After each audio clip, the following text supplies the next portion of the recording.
Alright, finally got the first video out of the way. So, let's see, it's Sunday. How many more days do I have to get this done?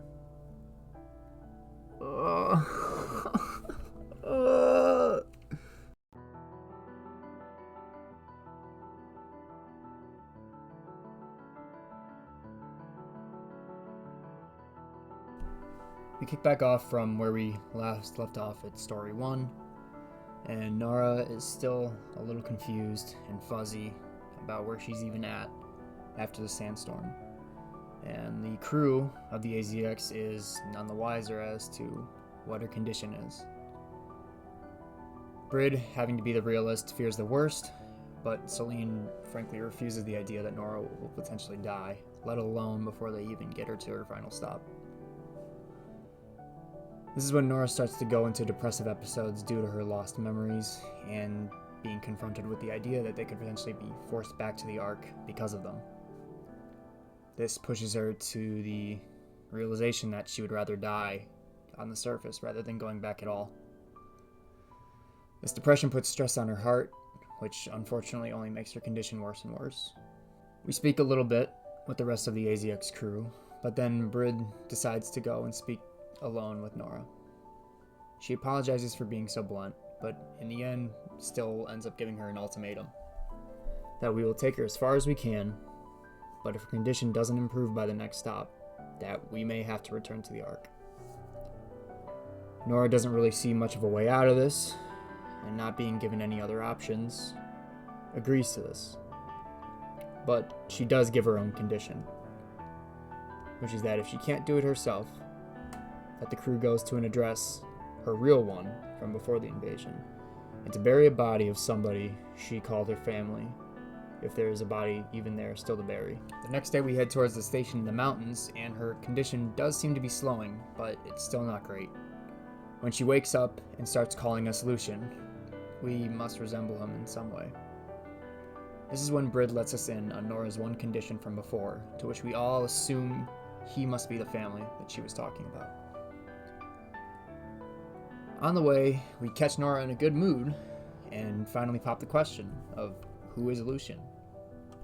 We get another flashback scene and she tells us about how he would meet her when she gets back from her journeys and eventually even asks her to marry him. But for some reason, she never did, despite admitting he was her first love. The reason that we remind her of Lucian, she says, is that we have a certain confidence in our eyes, an unwavering gaze, as she puts it, that she felt comfort in since she felt she was always wavering. Maybe this is the reason that she didn't say yes. Signal finishes her recon at the mountain stop, and we head out into the freezing cold. Like usual, Nora loves it, and Brid decides to try and have some coffee one-on-one with Nora again. It's still coffee, but at least it's warm, and Nora seems to be doing much better for the time being. It turns out, though, that this isn't the case. And we discussed that her condition is slowing, but it's still worsening. And we have to grapple with the fact that Nora might not make it much longer. What's worse is that Nora was awake when we had this discussion and heard us from the infirmary. And it's in this moment that she decides that she will die on her own terms. The sun begins to set on the last day at the mountain stop, and we trek to the mountain higher than we did before. Diesel wants us to come back, but Nora tells us she won't be joining us this time. We beg and we plead for her to come with us, that this isn't where she's meant to get off, and that we have already decided we are taking her home during our conversation earlier, but she must not have heard. Diesel reaches her hand out one last time, and Nora joins us again. Despite having to remain in bed for most of the time, we finally catch up to the point at the beginning of story 1, where Celine convinces Nora to continue her travel diary from before. She recalls how she used to live where it was warm all the time, which is why she loved the mountains so much, before getting tired. And despite Diesel's melodies, she's finally able to doze off with a smile on her face. She must be dreaming of some sort when we start to see more memories, that she didn't want to be tied down, and can't understand why Lucian would want to marry this soon. Though she does agree to start dating, which is frankly more than enough for Lucian at this point. Each time yelling out to Nora that I love you, and each time waiting at the station for her to get back. On a particularly long trip, Nora finally says it back, with Lucian wanting to discuss something important at dinner when she does return. But unfortunately, she never did. Back on the AZX, Nora won't wake up, but her condition is stable, and Mary points out that she probably is just having a dream. Diesel eventually speaks up and says that it sounds like something she went through, where she couldn't bring herself to wake up each day on the AFX memorial, before meeting us at least. Diesel holds her hand, asking her to wake up, and that Lucian will understand. Nora peeps out of her dream with a joke, same as always, but is unsure what she'll do even when she finally gets back home. Diesel tells her to finally cry her tears of joy that have ran dry many years ago. And Nora demands that we throw one last party, since she's been stuck in the infirmary the entire time.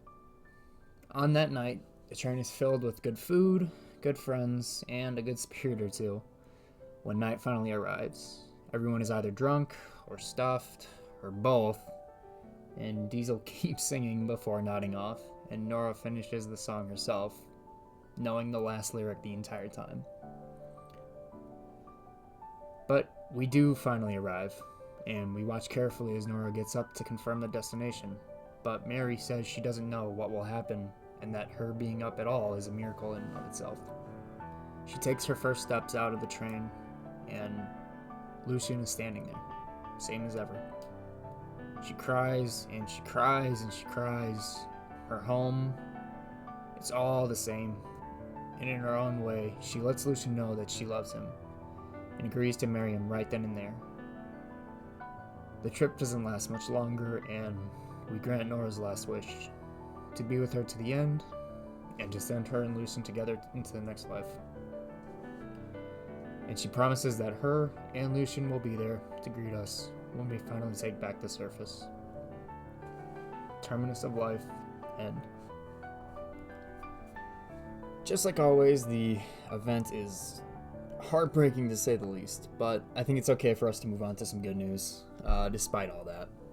So, since this is the second and potentially next week with the third week, there's a little bit less to cover, since the ongoings are really front-heavy with the introduction of the new event and the minigames and things like that, so we don't have things like the costumes and the characters as much to go over, but we do have a little bit, so I hope to get as much information here to you as possible, so I hope you all enjoy. Starting off the week with Wednesday, December 10th, we have our second comer for the Winter Christmas Limiteds, and that's Brid Silent Track. Brid Silent Track is a Burst 2 fire-coated shotgun supporter, and her skill 1 and 2 passives aim to increase the damage taken by wind code raptures, as well as prepping for her burst skill, where she deals almost 700% of her final attack damage on activation per skill, on top of increasing her attack damage for her allies for 10 seconds. This burst is on a 20-second cooldown, and Brid will continue to be available from the limited recruit and the mileage shop for a week after Diesel until New Year's Eve 2025. Probably the biggest thing to come out of the second week, besides the tear-jerking story, of course, and Brid's new alt, is a different type of alt, and that is the Demon Train. You know it, you love it, or you hate it. Altaisin returns for this 32nd season of Solo Raid, sporting the massive bounty of rewards and an all-new set of green Solo Raid borders for those who make up to the top 30% or higher. Altaisin is a win code raid with a weakness to fire, and your recommended squads are shotgun and rocket launcher teams, which, let's see here. I wonder if Brid and Diesel being rocket launchers and shotgun units has anything to do with that. All kidding aside, I unfortunately did not do my challenge mode attempts, so I won't be running any Demon Train borders this time around, but I hope you all did and had a great time fighting again. Thursday, December 11th was quiet as usual, but we were gifted our lovely Conductor Brid's newest profile avatar options today, and I think that's just fine. For Friday, December 12th, a new event for the community, What Did Diesel Discover, gave us a new PNG artwork to work with, of Diesel pointing at something of your choosing, and just like the NIKKE community, they definitely have a sense of humor, to say the least. So join in and show us what Diesel discovered using the hashtag NIKKE and What Did Diesel Discover. Not really much else going on this week, but... oh, whoa, hold on. What's this? Got something in the mail. A death note. Alright, let's see what we have going on here.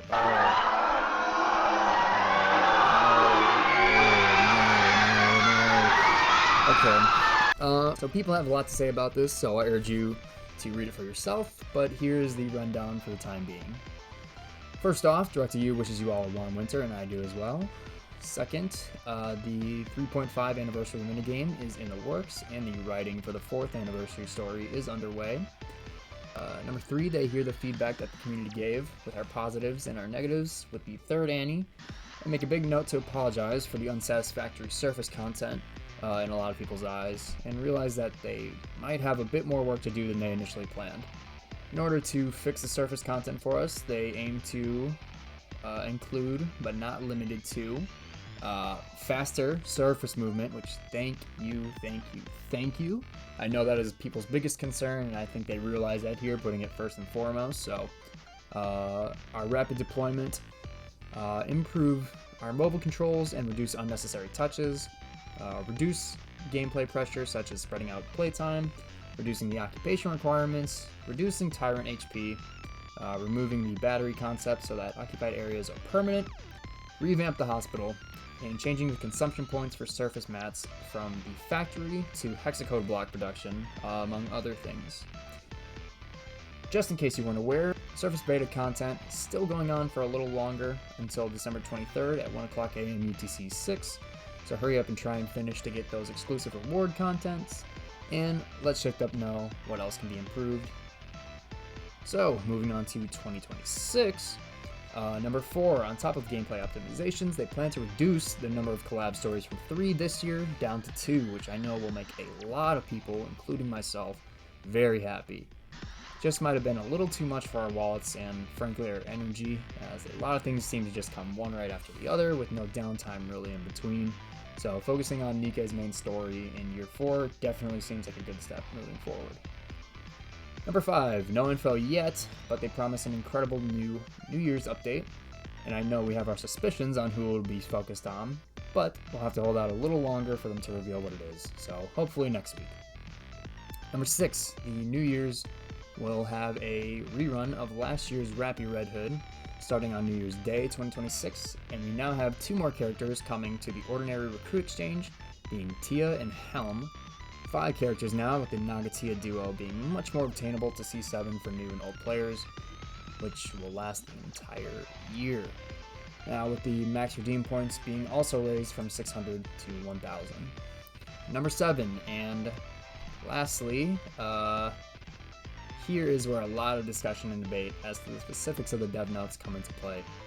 So Shift Up vaguely states that they will be moving away from the heroic, never-fail story that we have been on for the last 3 years, and looking to mix it up instead in a choice that they claim will be, quote, for the good of Goddess of Victory NIKKE. Some people see this as bad, claiming that killing off too many characters will negatively impact the game and player counts, and others see it as necessary to keep players engaged in the game and keep it from getting repetitive and stale. Let me know your thoughts. I know I've definitely been feeling that push of predictability for a while now, but I absolutely understand the concerns of people who do not want to see their favorites potentially expelled from the main story, even if they can absolutely return during things like events, since we really don't know any of the concrete dates on those. But let me know how you feel. And lastly, for the new posts and updates, we had nothing really until Monday, December 15th, when NIKKE gave us a nice little comic of Diesel, still doing her best to sing, much to the chagrin of many of the AZX passengers. And, in case you were looking for some more NIKKE in your life this week, friend of the channel and our inaugural community shoutout goes to Huevos NIKKE this week. The owner of the Huevos NIKKE store currently has a brand new set of designs on pre-order, featuring the one and only Anis, as well as Red Hood, offering shirts in both a distressed black color and peach for Anis, with gray for Red Hood. Be aware that any purchase of a shirt also guarantees you 2 random Doro character stickers from the shop, as well as 2 Union Arena and or White Schwartz cards in your order for absolutely free. If you want to take fate into your own hands, however, alongside the 2 headlining designs, they also have their own complimentary stickers and an Inoro and Rojo punching stickers to go with them, as well as previous Doro designs of Alice, Rupee, Helm, Red Hood, Anis, and Eleg. Hurry up and get your orders in quick though, because the pre-order period for the shirts ends on Christmas Day, December 25th, and I know I will absolutely not be missing out on another piece of Annis merch.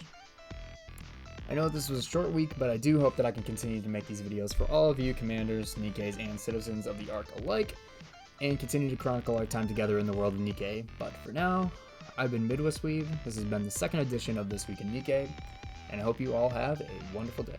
Thank you.